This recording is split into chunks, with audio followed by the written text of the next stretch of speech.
You got it, my Misha man. Gonna get me some Misha mashup. Get me some Misha mashup. Yes. Hey, John. Hey. It's your Black Beauty mother effer. I don't swear. I know. There's a lot of kids in here today. It's called double entendre today. Sausage at yeah. Yeah. If you were a male stripper, what would be your name? If I was a male stripper, what would be my name?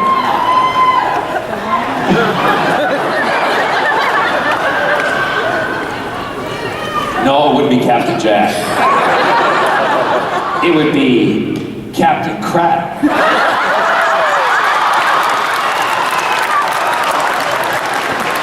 Or Arrow.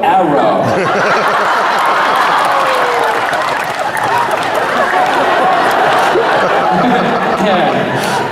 Mr. Touchwood. Dr. Do. Jack Hardness. You want me to keep going? Delicious. Sorry. Thank you very much. Yes. Hi. If you were to be cast in the Rocky Horror Picture Show, what character would you want to play? I have been asked to do the Rocky Horror Picture Show so many times, and they always want me to play Frankenfurter. What character do I want to play? I don't want to be in the goddamn show.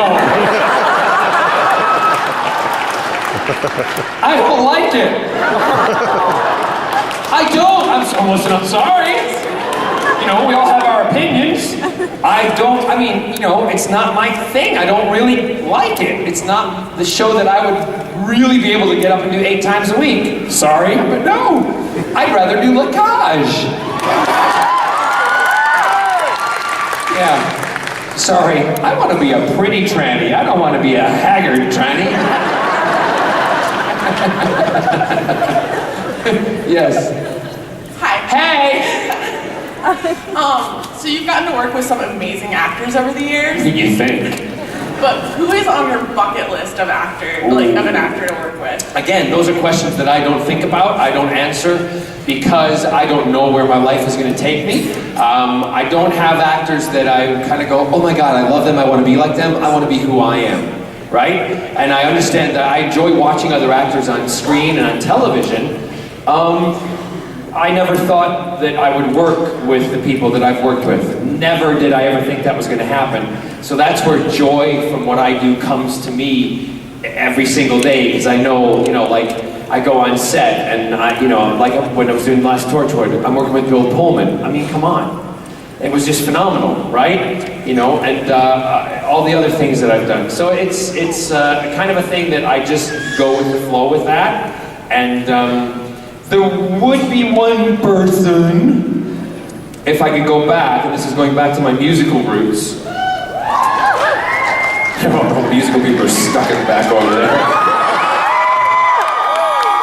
That's all right. Musical people are used to going up the back. Anyway, the alley to get to the stage door. I loved growing up Gene Kelly. I did, because when I watched him on film, not knowing what his personal life was like when I was growing up, to me, he was a man who danced and he sang, and I wanted to be that man who danced and sang. I didn't want to get on stage and be of course I play characters like Lacage that are, girl, and I know there are people that are like that, but I wanted to be that man, if that makes any sense. Right? And I did get a chance to meet him and talk to him before he died. He was going to direct something that I was meant to be in at the time, and that for me is one of my kind of little cherished moments that I got to speak and talk to Gene Kelly. And he, and also Howard Keel, who was a big Hollywood musical star. Howard came to see me in Sunset Boulevard in London, and he came backstage. So for me, those kind of 40s musical male icons, that's, if I'm letting you into a secret, those are my kind of ones that I go, oh, they're just brilliant, because they can do everything. And Howard Keel came into the dressing room, and this, all 7 foot of him, and he walked in, and I wanted him to start singing, 7 Brides for 7 Brothers or something like that. He walked in and he said, you know, young man, just want to tell you, if you were around in the 40s, you would be my main competition.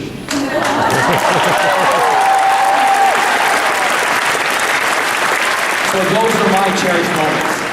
Those are my, and I have written about them in my book, so, yes. Okay. Hi. Oh God.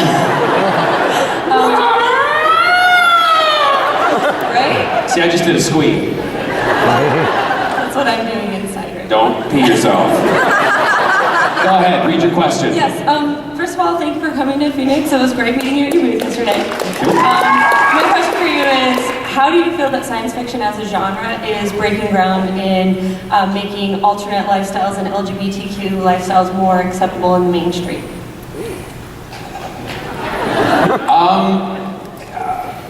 Well, I think that it's, you know, you may disagree with me on this. There's two kind of answers to that question. Sci-fi's been doing it for a very long time because they've done it in relationships. Like if you can go back to the original Star Trek, where you know, Kirk is with a green lady. All right, 2 different colors. Da, da, da, da. That's the way they could get around it in those days, right? So we've always touched on those things in sci-fi. We've always, you know, he's having sex with an alien or something like that. It's very different. It's what they would think. You know, we don't think nowadays, but that was the taboo then. The subjects you couldn't touch. So sci-fi's always had that. But what a lot of people don't understand is that in American television, there are the most gay, lesbian, transgendered, and this is going to be this new. What is the cue for the end? Oh, see, we don't use that word in the UK. But it's cool. So I've learned something new today. So lesbian, gay, transgender, and queer. Bisexual, sorry. I should know, shouldn't I? My sister would text me, she'll go, what is it now? What is the term today? I'm like, don't ask me. I'm just gay. So, with all that having been said, all of those, you know, there's the most gay people, I say gay people, are represented on American television than anywhere else in the world. Yes, we applaud, that's great, but the problem is they're all the same type. There's nothing wrong with flouncy queens, right? Because I got some friends who are the biggest queens in the world, and I love them to death, but we're all not that way.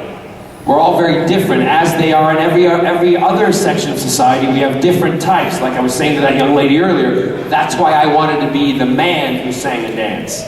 You know, to be able to sing and dance. So I think we need in mainstream television to start representing gay, lesbian, bisexual, transgender, and queer people who are like us, and not like what everybody finds it safe to accept. Right? Great. Because I want to see some butch men on television doing it with each other, and I want to see some pretty lipstick lesbians kissing. We ain't all dykes and queens, right? Am I allowed to say dykes? I'm very quiet. Oh yeah, it's okay for you to say queer, but I can't say dyke.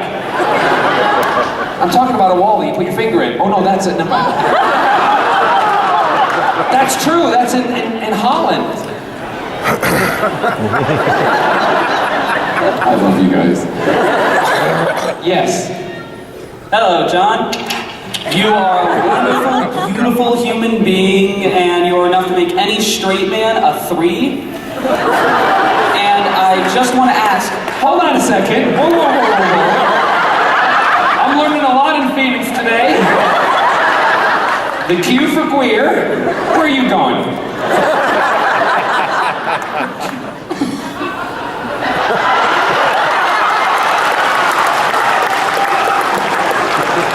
What's a 3? A 3 is on a 1 to 7 scale on the Kinsey scale, which is a scale of 1 being according to the Kinsey report, every average man you know.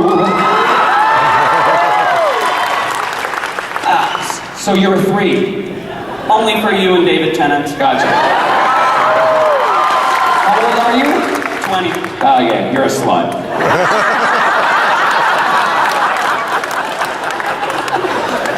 Yes?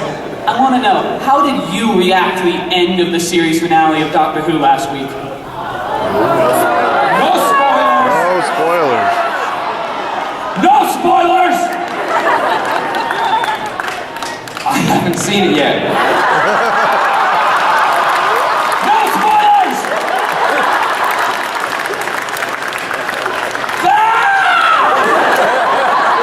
I will seriously hate you right now if you tell me. Don't tell me.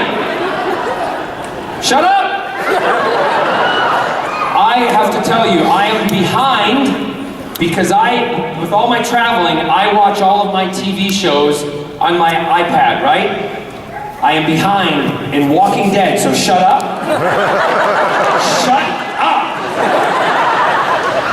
I am behind in Game of Thrones. Shut up! Listen, I'm ready to swear my ass off here. Shut up! I am behind in Doctor Who. No, it's not Arrow's fault. It's blame the airlines. I gotta fly all over the place, and I can only download so many. I'm kidding you. We're not kidding you. When I put my iPad on to download everything before I fly, it's like I suck the internet into my iPad. And the thing's going, I can't do it quick enough. 23 episodes of this, 23 episodes of that. You don't have enough memory. Please stop. I have 3 iPads.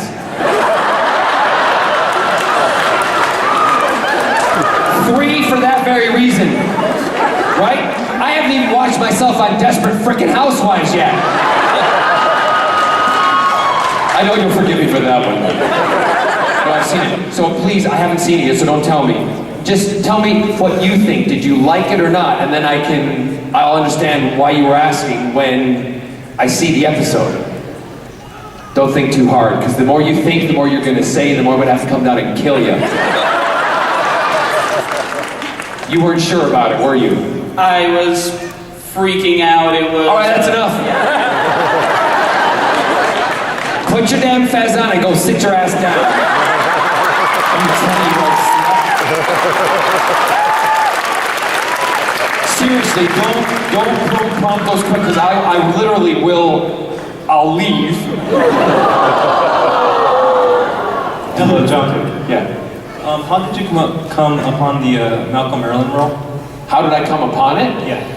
I was in Palm Springs over a year ago, and I got a call from Andrew Kreisberg and you know the producers and everything, and they contacted me and they said, we have a role that we would like to look at you, or you know, if you think about doing it.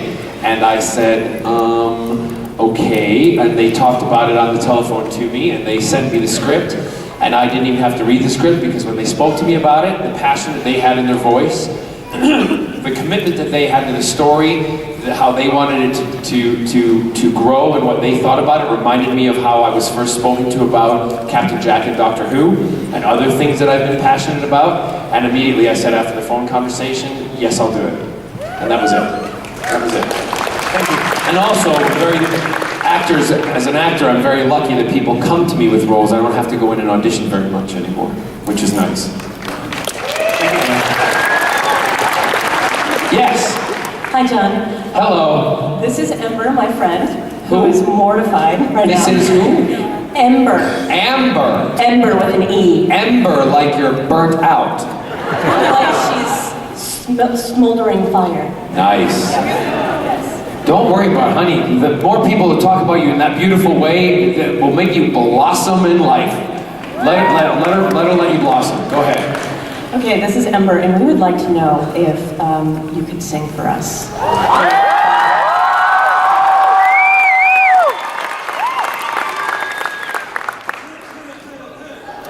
I've got some lyrics. Anything goes? It is like 11 o'clock in the morning. Sorry? I've got some lyrics up here. You've got what? Lyrics, if you'd like. Lyrics for what? Anything goes? Oh, I've done that so many different Or conventions. Sunset? Sunset Boulevard. Oh God, I can't remember those words. Sing who? Yeah, but that's really no. But B, don't you tell me to shush, girl in the purple dress. What? I am not. Listen, I was in Germany last week, and they asked me to sing "Springtime for Him," and I was like, hell no. Dusseldorf going, you know, with the hand up and everything, that would go down a tree, wouldn't it? Anything to do? Sing whatever I want. I don't. You wait, shh. One person over there shouted, what do you want me to sing? Who? Oh, God, no. David likes them, I don't.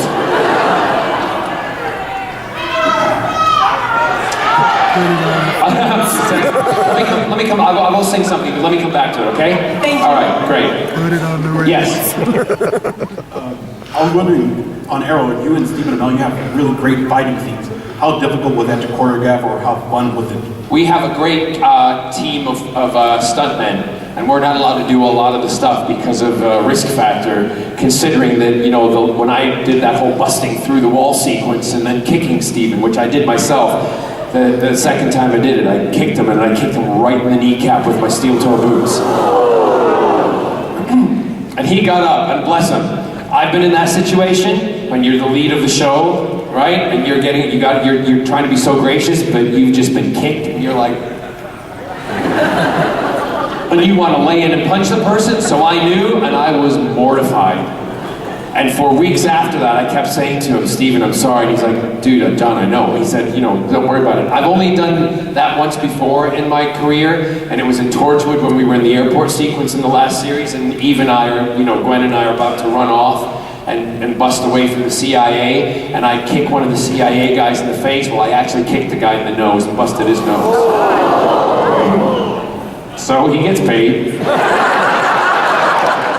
And his nose looked like that anyway. So I just kicked it and it was back to normal. So we do have our stunt team, and they're brilliant. Bam Bam runs the stunts for us, and they work harder than we do, because like that rooftop sequence that we shot, that's all I'm gonna say. I don't want to spoil it for anybody if you haven't seen it. That was like 6 hours of them, 20 minutes of us. Okay? And so we're not allowed to, insurance-wise, to do a lot of stuff. Yes. Hello. I'm going to embarrass this young man.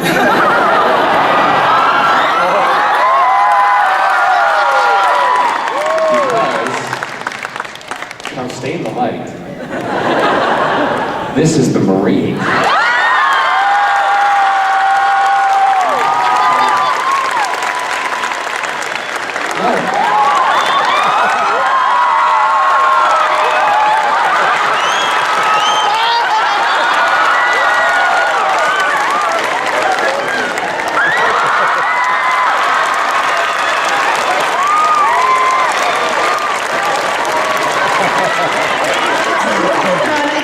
Try harder. He's not embarrassed. No, he's not.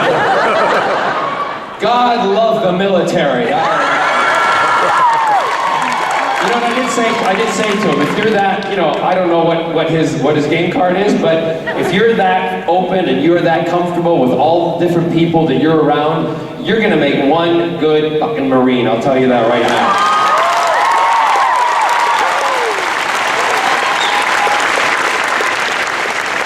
Yes, thank you for serving on behalf of everybody, yeah. My question is, what was your toughest role as a character? What character was your toughest role? My toughest role? Well, there's tough roles for different reasons. Like, for instance, when I was in Beauty and the Beast, I know this is like, you guys are like, what? When I was the Beast in Beauty and the Beast on stage, that was really tough because I had to spend an hour in makeup every day getting prosthetics put on, everything, and I had 20 to 30, 40 pounds of equipment on me, and I had to walk around, you know, do what I do on stage every single day. Tough-wise, Jack wasn't tough. Jack was fun. Jack was a blast. That's why that kind of thing is good. Merlin is not tough. Like, tough things. It sounds twee, but you know, when I did Springtime for Hitler, I had to sit and get my hair dyed every day. And you know how much your scalp burns after 2 weeks of having your hair bleached? I know. But blondes do have more fun. And the phone number you gave me yesterday doesn't work.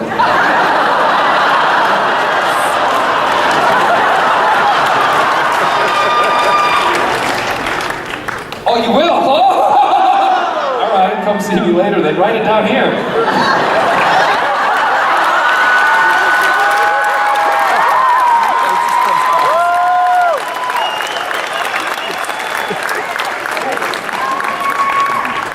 Yeah, of course.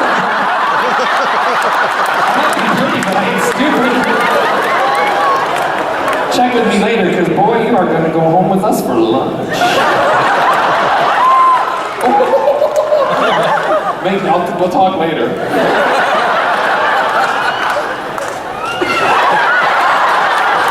Scotty, you better get your ass over here from London. Because there's going to be a Marine sandwich tonight.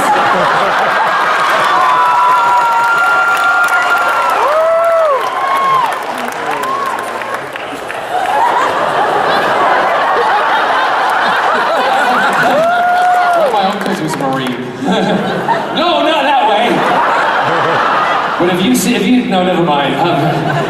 Never mind. I'm gonna get myself in a really big, deep hole here if I go into this. You know, you type things in on the internet and things pop up. Have you ever seen those videos with the Marines? Check it out. Trust me. Yes. Well, first of all, I'm kind of afraid to look that up. Don't worry, you are a TARDIS. I've been in you.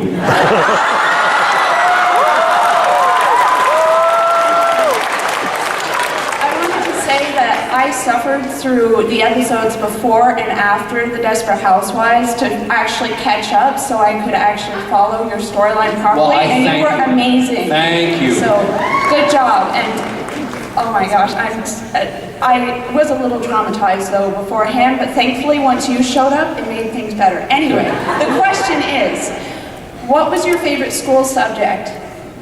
I love being asked questions from a steampunk TARDIS. My favorite, I had two favorite subjects. I didn't like math. I wasn't very good at math. No, the reason I wasn't because it wasn't explained to me very well. And then there was one teacher who explained to me, she said, "Do you realize that math is music?" And I went, "What?" I said, "I can't sing the Pythagorean theorem." Or when it's how to bisect an angle. No, she said, "No, eighth notes, quarter notes, fractions, whole notes, half notes, it's all numbers." And I went, "Oh my God, so it is." So that helped me out an awful lot, but I still don't like math. My favorite subjects were English. I had some really great English teachers. Mark Wilson was one who, I wasn't a very focused student. I always got, good grades, but I wasn't very focused. And Mark kind of picked me out of the class creatively and put me into what they call the gifted program, right? And challenged me that way, and I was put into the gifted English program, so I'm gifted.